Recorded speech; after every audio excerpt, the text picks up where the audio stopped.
সুখবরটা জানাচ্ছি, যারা মদিনাবাসী তারা এখন নুসুকে গিয়ে অ্যাপ্লাই করলেই জিয়ারার জন্য মানে রিয়াদুল জান্নায় যে প্রেয়ারটা হয়, যে সেটা একটা দোয়া কবুলের জায়গা রিয়াদুল জান্না, সেইখানে আপনারা এই সকালেই এখন গিয়ে নামাজ পড়তে পারবেন।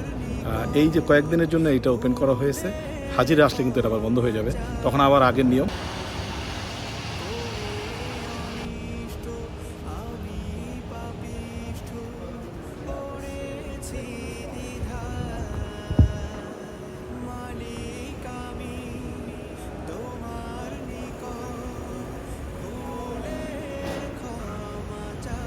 শুধু দর্শকবৃন্দ, এই যে মেহরাবটা দেখছি